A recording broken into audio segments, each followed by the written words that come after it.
Agora é a altura para falar sobre dislexia com uma mãe de uma menina que é disléxica. A mãe chama-se Patrícia Teixeira de Abreu e está aqui para contar a história da filha que anda no 3º ano, tem 9 anos. Um grande aplauso para a Patrícia.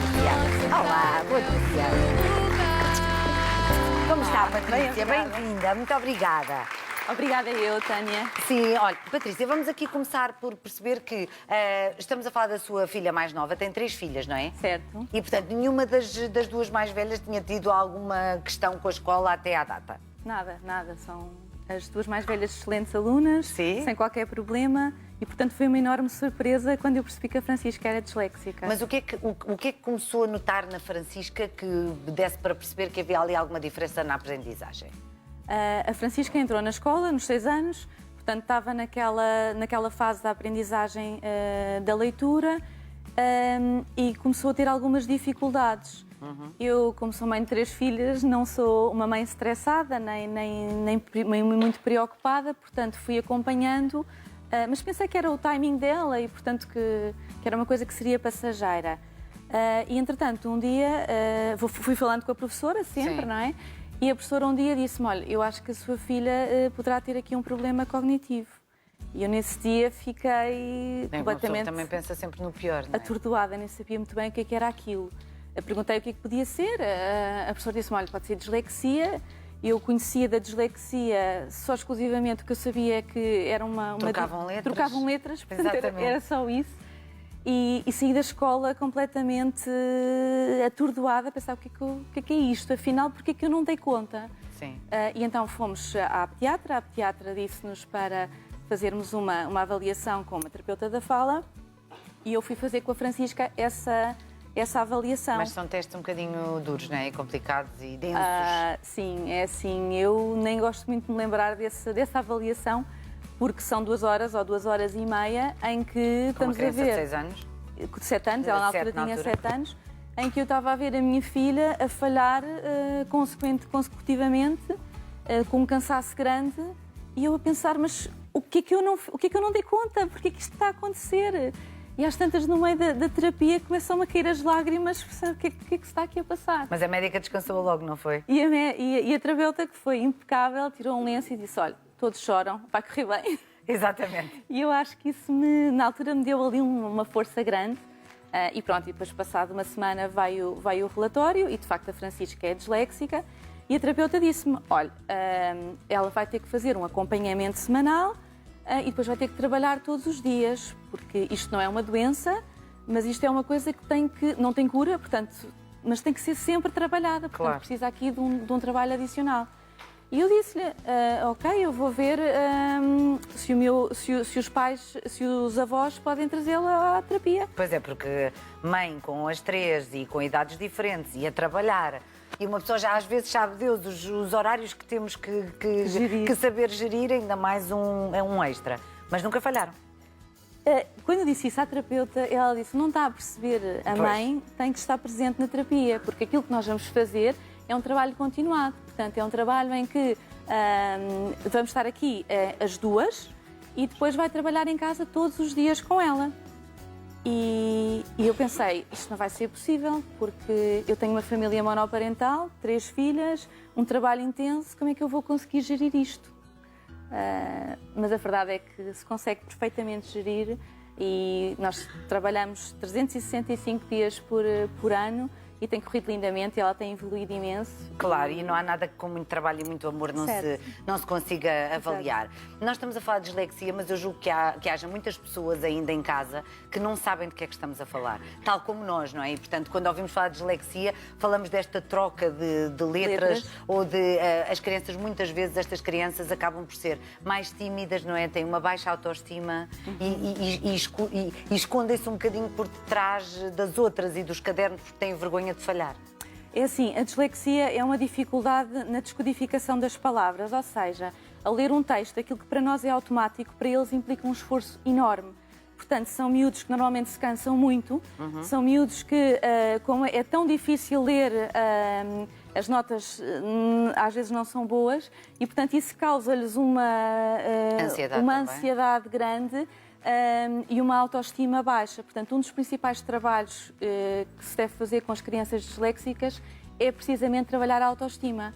Portanto, por isso é que nós na terapia começamos antes, não é? Portanto, Por voltamos um reforçar esse bocadinho lado. atrás, que é para dizer, boa, conseguiste, já leste isto tão bem, Exatamente, fantástico. sim. Porque, como é uma coisa que é um bocado escondida, mesmo os colegas da escola não sabem, não é? Claro. Portanto, os miúdos são às vezes ridicularizados. Olha, não sabe ler, já tem 8 anos e não sabe Exatamente, ler bem, e tiveste engana-se. suficiente Sim. e tudo isso. E por isso mesmo também criou este blog, que é muito recente. Sim, E que tem exatamente este objetivo, não é? É day by day. É. A dislexia, dia após dia, porque cada dia pode ser uma conquista. Qual é o seu objetivo com este blog? É assim, o que eu senti neste caminho é que isto é um caminho muito duro, porque é um caminho em que precisa que os pais estejam muito presentes e precisa de muito apoio e precisa de um trabalho muito próximo. E senti-me extremamente sozinha, porque há imensa informação, mas eu queria saber como é que uma mãe que tem uma vida profissional muito intensa, que tem uma família monoparental, consegue integrar no seu dia-a-dia um trabalho sistemático com a sua filha e fazendo as outras coisas normais, não é? E como não encontrei na altura... Sua filha mais velha que a desafiou, não foi? Foi. Porque eu gosto imenso de escrever e eu fui-me automotivando a escrever, com coisas, com conquistas que nós tínhamos feito. E um dia a minha filha disse, mamãe, mas porquê que tu não ajudas outros pais? E eu disse, não vou partilhar os meus textos, quer dizer, não quero expor e não quero expor a Francisca. Mas depois pensei que, de facto, estava a ser... Há tanta gente que precisa pelo menos de alguém luz, que diga, de uma ajuda. vai correr bem. Sim. Porque temos o terapeuta que é fantástico e é fundamental neste processo todo, mas depois falta o dia-a-dia. Como é que se lida com isto no dia-a-dia? E a ideia do blog é precisamente essa, é explicar o dia-a-dia. São os dias muito bons, são os dias muito maus, também vão estar ali. E é uma mensagem para os pais, vai correr bem, acreditem. E não desistam dos vossos filhos. Claro que não. Como é que está a Francisca hoje em dia, no 3º ano da escola? Olha, está com um nível de autoconfiança que não tem nada a ver com o início, fez uma evolução enorme a nível escolar e nós que começámos, porque o trabalhar com ela todos os dias, como é que se explica a uma criança de 7 anos, os teus amigos não têm que trabalhar, mas tu tens que trabalhar inclusivamente na escola. É difícil. Sim. E então, ao princípio, foi muito duro, porque foram meses em que eu senti que eu só trabalhava e estudava. E havia ali algum conflito da parte dela, porque não queria fazer. E depois comecei a perceber que tinha que a influenciar no sentido de ela querer fazer a terapia. Ok. E hoje em dia, passou um ela ano que e pede? meio, e é o nosso momento. Portanto, é um momento em que nós fazemos a terapia, mas num contexto mais leve. Portanto, imagina, ela tem que ler. Nós pegamos nos pinipons, pomos os pinipons e lemos para os pinipons. Ou usamos o quadro magnético e fazemos uma brincadeira. Sempre com uma componente lúdica, isso tem ajudado muito. Ora bem, é assim mesmo. Olha, eu vou chamar aqui à nossa conversa alguém que conheço bem, é a Joana Romber. Ela dá imensas dicas, já escreveu 2 livros, inclusivamente até já colaborou com o meu blog, o nosso T2, e portanto tem aqui estes 2 livros, é terapeuta da fala e tem aqui uma série de dicas absolutamente preciosas, não só para quem já sabe que tem dislexia ou um familiar, normalmente um filho que tem, como até para se poder perceber o que é que está errado, porque algumas crianças não se entendem tão facilmente. Vamos chamar a Joana aqui para a nossa conversa. Um grande aplauso para ela. Olá, Joana. Que bom revê-la. Obrigada. Bem-vinda. Faça o favor de se sentar aqui junto da nossa convidada. Joana. Sim. Este livro é mais antigo, este recebeu há muito pouco tempo aqui na sim. RTP, portanto percebi logo que já estávamos aqui perante grandes evoluções, mas de uma perspectiva mais especializada, o que é isto da dislexia? Porque há cá crianças que têm dislexia e outras não. Claro. O que é que acontece no nosso cérebro? Bom, então, a dislexia, o que significa que é uma perturbação específica da aprendizagem. Ou seja, não é uma dificuldade ligeira, é uma dificuldade específica. E que começa na leitura, precisamente diz desordem ou perturbação, lexia, leitura. E, portanto, começa na leitura e que começa por este processo, que estava muito bem aqui a dizer a Patrícia, de descodificação, ou seja, a criança olhar para a palavra pá, não é? Para 2 letras e perceber que o pá é o som P e o som A.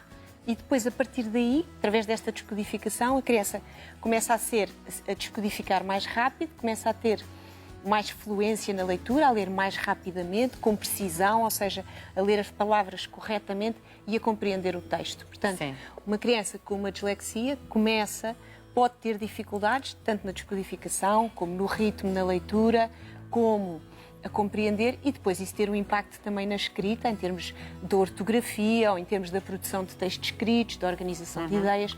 Mas há letras específicas que trocam mais facilmente? É assim, hoje em dia já não se fala sobre isso. Antigamente havia muito esta ideia de que a dislexia era algo visual. Ok. E então aí será mais outro tipo de problema. Não tanto, a dislexia tem um fator fonológico. Fonológico, estamos a falar de som. A criança ter consciência dos sons da fala. Ou seja, quando eu digo pato, as crianças que conseguem interpretar bem são capazes de dizer, olha, tem o som P, tem o som A, tem o som T, tem o som U. E depois estes sons da fala escrevem-se com determinadas letras. Mas a dislexia afeta mais a leitura, o português, essa área da leitura? Exatamente, ou da o exercício leitura matemático? Pronto, portanto, dentro destas perturbações específicas de aprendizagem, há 3 subtipos de diagnósticos. Portanto, podemos dizer que tem uma perturbação específica de aprendizagem da leitura, perturbação específica de aprendizagem da escrita e perturbação específica de aprendizagem na matemática. Sendo que estas crianças muitas vezes têm dificuldades nos problemas, na sua interpretação, em fazer problemas de matemáticas. Sim. Não tanto em raciocínio lógico ou matemático, não entra dentro dessa área. Sim. Pode ser uma perturbações específicas de aprendizagem em todas as áreas. Não é? Claro. Aí será uma coisa mais global. Nós já falámos aqui e abordámos a questão da autoestima, porque na realidade as crianças quando estão na escola às vezes nem querem ser melhores do que os outros, só querem ser iguais, não é? Claro. Mas não querem Claro. nunca ser piores, isso Claro. seguramente. Portanto, se toda a gente começa a ler, eles querem ler, se todos sabem fazer contas, eles querem saber fazer contas Claro, e, portanto, ir sim. passando entre os pingos da chuva. De que forma é que se reforça a autoestima de uma criança à qual é diagnosticada dislexia? Gostava só, antes de falar da autoestima, Sim, dizer força. aqui uma coisa muito importante, que é, há um grande espectro. Ou seja, há crianças que apenas trocam 2 ou 3 sons na escrita e conseguem ler. Ok. Há crianças que não conseguem ler uma palavra. Portanto, há um grande espectro. Portanto, há desde casos muito ligeiros, coisas muito ligeiras, e há casos Muito mais graves. profundos, muito graves. E quer dizer que estas crianças também são crianças muito inteligentes, muito espertas e que têm uma sensibilidade fora da norma. Daí ser muito importante a parte da inteligência emocional, Sim. desenvolvermos e olharmos para a criança e ajudá-la a perceber que isto é uma dificuldade, mas que, por outro lado, ela tem outras competências que as outras crianças não vão ter, porque têm uma sensibilidade fora do normal. Como em tudo, há sempre prós e contras. Exatamente, E eu sim. acho que quero deixar é uma mensagem de esperança, porque, efetivamente, estes miúdos vão muito longe e, normalmente, são pessoas que fazem coisas grandes na vida. Ah, que bom, que maravilha. É mesmo. Mas e em relação à autoestima? Esse é um Sim. ótimo reforço da autoestima, aquilo que E, acabou portanto, de dizer, é não é? dizer assim, tu já viste como percebeste tão bem o que o professor te disse, como eu vejo, e é dizer, quando a criança pensa não consegue, é a criança dizer para si, eu consigo, eu sou capaz. Quando a criança acredita que é capaz, Sim. e de explicar a ela que ela de facto não é burra, que há áreas mais fáceis para a vida dela, outras mais difíceis, como em tudo na vida, como há meninos que não sabem, têm muita dificuldade nas contas, e há outros que não têm. Claro. E, portanto, normalizar aquele problema, claro que a família aqui tem um impacto fundamental. Claro, Não é? a relativizar tudo O olhar isto, não é? da família sobre determinado problema mantém ou alivia a questão. Não é? Exatamente. Este seu livro, O Gato Comeu-te a Língua, Sim. tem um título extraordinário. Fala não só da dislexia, mas Sim. de outros problemas que afetam muito os miúdos, não é? Eu lembro de ser pequenina e sim, tinha sempre um amigo que era Sopinha de Massa, o outro não sabia dizer os L's, e nós sabíamos exatamente quem eram estas crianças. E, portanto, Sopinha de Massa ou atraso na fala, dislexia, gaguez, há aqui uma série de questões associadas normalmente à infância que muitas das vezes passam com terapia da fala. Graças a Deus, e por isso estamos cá para isso, não é? Exatamente. São muitas as crianças que lhe chegam ao consultório com estas questões. É assim, estávamos aqui um bocado às duas, às vezes, a falar sobre estas questões, estes miúdos que são identificados ou não. Eu acho que há cada vez mais crianças a serem identificadas. Não há mais patologia, mas há mais identificação. Os pais estão mais despertos, leem mais, os atentos. professores mais atentos. O que é importante é ter o olhar precoce. Por exemplo, ao falarmos destas crianças com as possíveis perturbações da aprendizagem, muitas vezes tiveram algum problema na sua linguagem oral, em produzir certos sons, tinham dificuldade em memorizar canções infantis, dificuldade de direita e esquerda, em perceber a direita e a esquerda, poderiam ter dificuldade em dizer os dias da semana, em ordenar sequencialmente histórias, em recontar, normalmente evitam letras, números, ou seja, há muitos sinais de alarme que são vistos antes e que nos dizem, atenção, e há aqui um fator muito importante, normalmente 50% das crianças que têm uma 50%, dislexia, portanto, metade, não é? metade, podem ter um pai ou uma mãe ou algum familiar muito próximo também com uma dislexia. Ok. Que teve, mas que não foi diagnosticada. Sim. Pode ser, por exemplo, fazer pequeninos erros, às vezes não ser tão fluente na leitura, mas que as pessoas foram passando e na altura E isso não se aprenderam a deu. crescer E aprenderam assim. Não, e até ficaram porque bem. antigamente os pais não iam ao médico com as crianças por Claro. pedir por nada, não é? Nós agora é que é qualquer coisa, ai, temos que ir ver isto. Vou já ver o primeiro especialista, Claro o que melhor sim. do mundo, que normalmente é português, porque nós temos ótimos médicos, e assim é. E agora estava a olhar para ali e a ver gaguez, e eu já nem me lembrava disto, o meu filho mais novo tem 4 anos e meio, e aos 3 gaguejava efetivamente muito, e fui com ele a uma consulta de especialidade, e fiz toda a terapia também que era suposto fazer, e já nem me lembrava, nunca mais gaguejou na vida, e agora não se cala um bocadinho. E, portanto, há coisas que é mesmo procurar os médicos certos na Claro. altura certa. Em relação a escrever direito por linhas tortas, há, como dizia a Patrícia, várias maneiras diferentes, como ela diz no seu blog, não é? Dislexia Day by Day, mas há várias dicas diferentes, jogos, inclusivamente, que podem ajudar nisto tudo, não é? Não tem que ser uma seca estar ali a estudar, Não pelo tem contrário. mesmo, não tem mesmo. E eu acho que, obrigado por me dizer isto, que eu acho que o que é importante é repensar cada vez Sim. mais nas metodologias de ensino e nos métodos de ensino. Não é? Nós antigamente aprendíamos com aquele método sintético-analítico que era um P1A, pá, um P1E, pé. não é? Exatamente. E hoje em dia já sabemos, em relação à neurociência, que as neurociências nos dizem que essa não é a melhor forma e a melhor via de estimular o nosso córtex pré-frontal, que é a área onde temos as capacidades necessárias para aprender. A memória, a atenção, a concentração, que depois a memória leva, a memória de trabalho, a memória que usamos para executar várias funções, para aprender. Portanto, sabemos que o que é fundamental é que a criança tenha uma aprendizagem multissensorial, ou seja, que aprenda através da visão, através da audição, através do movimento. Eu, por exemplo, tenho uma menina que só consegue ler, que eu dou-lhe um texto, ela olha para o texto e eu digo, Maria, vamos ler. Ela só consegue ler se eu fizer o contorno com o dedo nas letras, ela lê automaticamente. E como é que isso Qual explica? foi a via? Foi a via tátil ou kinestésica, foi através do toque e do movimento e ela aprendeu. Por exemplo, há crianças que eu digo, olha, P-A, é muito pouca informação. Se eu fizer, olha, se eu fizer A-A, pá, a criança faz. Então agora, pé, e a criança faz. Através do movimento, e eles depois já começam pi, pó, através do movimento, Sim. do gesto, do tato, do olhar, a criança aprende, gosta, motiva-se, é divertido, não é? E, portanto, com coisas muito simples. Sim. E isso não invalida. Eu já E, vou portanto, dar a nesse meu última livro eu palavra dou à Patrícia. essas isso mesmo. técnicas, essas ajudas, essas estratégias, coisas muito simples, que ao, por exemplo, numa sala de aula, em vez da professora pôr só um P, um A, pá, se fizer A, se fizer um gesto, vê-se logo que há 2 sons, não é? Que há um gesto para cada som e, portanto, a partir daqui temos uma aprendizagem multissensorial e diferente. qualquer criança aprende. Pois é, Mesmo isso é uma criança com uma perturbação de aprendizagem. Ou seja, este livro não substitui, como deve calcular, ir à terapia da fala, mas ajuda muito pais e educadores a saber gerir estas crianças. Na realidade, nós somos todos muito mais parecidos do que diferentes, não é? E é só ter a sensibilidade de perceberem que Mas é que também nós é bom somos sermos diferentes. É não ótimo sermos diferentes. É ótimo sermos diferentes. E respeitar essa diferença, então, é extraordinário.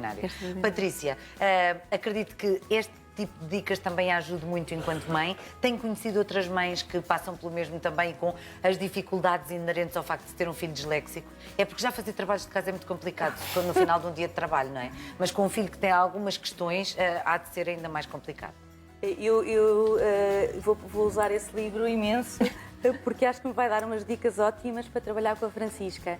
A ideia do blog foi exatamente essa, foi ser um espaço de partilha e, portanto, eu partilhar aquilo que resulta com a minha filha, que não quer dizer que resulte com outra criança, mas resulta com ela, e também receber feedbacks de pessoas que queiram partilhar a sua história e o que é que resultou com eles. Portanto, eu tenho recebido imensos e-mails, não só de pais, como de professores, como de adultos disléxicos, a dizer, olha, isto funcionou comigo. Sim. E tem sido muito interessante. Tenho recebido e-mails de mães a dizer, ainda bem que está a contar a minha história. Isso é muito bonito. Portanto, pessoas que também se sentiram sozinhas neste caminho e que precisam dizer isto, vai correr tudo bem. E vai correr tudo bem. E vai correr tudo bem. E muito é muito obrigada. importante os pais serem Sim. apoiados, não é? Sem Portanto, dúvida. serem apoiados também neste sentido de relativizar e esta culpa que os pais trazem, o que é que eu posso ter feito, porque é que esta não foi igual às outras, porque é que esta não aprendeu. Portanto, e também fazer um trabalho familiar, não só individual com a criança, mas também apoiar a família, que eu acho que é fundamental para superarmos os nossos problemas. Muito bem, Joana, muito obrigada. Gostei mesmo de a voltar a ver. Obrigada. E obrigada, Patrícia, pelo seu Obrigada. blog e pela sua experiência também. Obrigada. Um grande aplauso para a Joana.